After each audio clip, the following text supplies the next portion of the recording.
शाहपुर थाना क्षेत्र के सिकंदरपुर में है और मैं आपको बताता चलूं और खबरों में दिखला भी रहा हूं कि यहां से एक साथ कई दुकानों में चोरी हुई है। चोरी की घटना कब और कैसे हुई है मैं यहां के स्थानीय लोगों से जानने का प्रयास करूंगा। सामने में चोरी हुई है, देखिए ये सामने है। यहाँ के लोग बताते हैं कि यह जो सिकंदरपुर पुल है यहाँ पे इस मोहल्ले का, इस गाँव का बड़ी दुकान है, किराना दुकान है। यहाँ दूसरी बार चोरी हुई है जैसा कि इनका कहना है। और सामने में देख सकते हैं, मेरे सामने वो जो देख सकते हैं पीछे में फास्ट फूड का दुकान है। पहले भी चोरी हुई है और कल भी चोरी करने का प्रयास किया गया है, जिसका सीसीटीवी कैमरा फुटेज में आ चुका है। चोर के द्वारा कैसे चोरी किया जा रहा है। ठीक इसके आगे हम चलेंगे तो गांव है और घर में ही दुकान है, मतलब यूं कह ले कि घर दुकान है, उसी में दुकान है, उसी में घर भी है।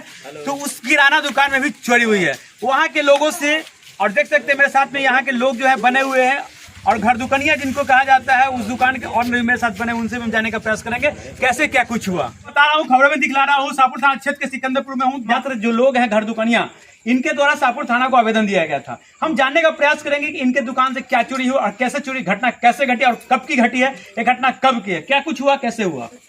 मतलब सुबह 6 बजे दुकान खोले हैं और जो सीसीटीवी में देखे हैं तो मतलब 1:47 पर सीसीटीवी में आया है। फेस उसका साफ नहीं आ रहा था, उसके चलते हम 3-4 कैमरा लगाए हुए हैं। और मतलब उसके आपके दुकान से क्या क्या चोरी हुआ। मेरे दुकान से 10 से 15 हज़ार तक कैश बरामद हुआ, मतलब चोरी हुआ है। और एक मोबाइल चोरी हुआ है। बस बाकी छोटा मोटा चीज हुआ होगा। दिन का जो सेल था उसी में रखे थे। हाँ, अक्सर लोग ये देखिए एक्चुअली होता क्या है कि अक्सर लोग जो होते हैं दिन भर का जो कमाई होता है घर पे रखते हैं। तो अब सवाल ये उठता है कि इनका सेल था तो घर पे क्यों नहीं लेगा। अब ये सवाल इसलिए हम बता रहे हैं कि घर पे क्यों नहीं लेंगे, जहाँ इनका घर है उसी में इनका दुकान भी है। तो वही आज तक कभी इसके पहले कुछ घटना घटा नहीं। तो आप निर्भय थे कि कभी इस तरह का कोई घटना नहीं घटा था। तो आप बिंदास होकर अपने उस पैसा को अपने घर में ही रखे थे और घर में आपका एक दुकान है।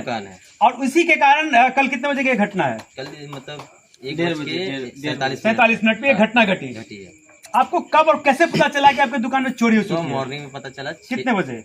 5:45 में। उसके बाद घटना की जानकारी आपने स्थानीय थाना को दिया। स्थानीय थाना को दिया। घटना की जानकारी मिलने के बाद थाना कितने देर बाद पहुंचती है। थाना मतलब 12 बजे तक ले पहुंची थी। यहाँ आने के बाद थाना के द्वारा क्या आश्वासन मिली आपको। थाना के आने के बाद मेरे भैया थे, ठीक है ना, हम नहीं थे, किसी काम से हम गए थे, मतलब वो थे भैया थे। तो थाना पे अपने आवेदन कितने का दिया है, क्या क्या चोरी होने का। मोबाइल चोरी होने का और 10,000 का। मोबाइल कहाँ रखा हुआ था और कैश कहाँ रखा हुआ था। सब गला में था। गला में ताला लगा हुआ था क्या। नहीं, लॉक नहीं था। लॉक नहीं रखते। अप्रॉक्स 15,000 रुपए की आपके गला से चोरी हुई है। और साथ ही साथ इस मोहल्ला में आप देख सकते हैं सीसीटीवी है। आप देख सकते हैं ये मोहल्ला कोई शहर में नहीं है।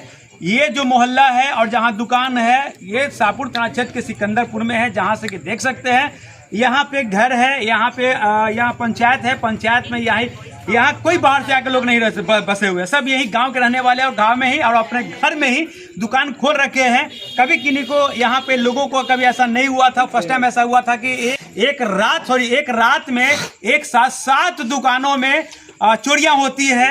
और कहीं ना कहीं शाहपुर थाना के लिए बड़ी चुनौती है चोरों के द्वारा। अब देखना यह होगा कि शाहपुर थाना कितनी मुस्तैदी के साथ चोर को पकड़ने में जुटी है, आगे क्या हो सकता है। तो हम लगातार खबरों के अपडेट रहेंगे। बने रहे न्यूज़ के साथ, मैं संतोष।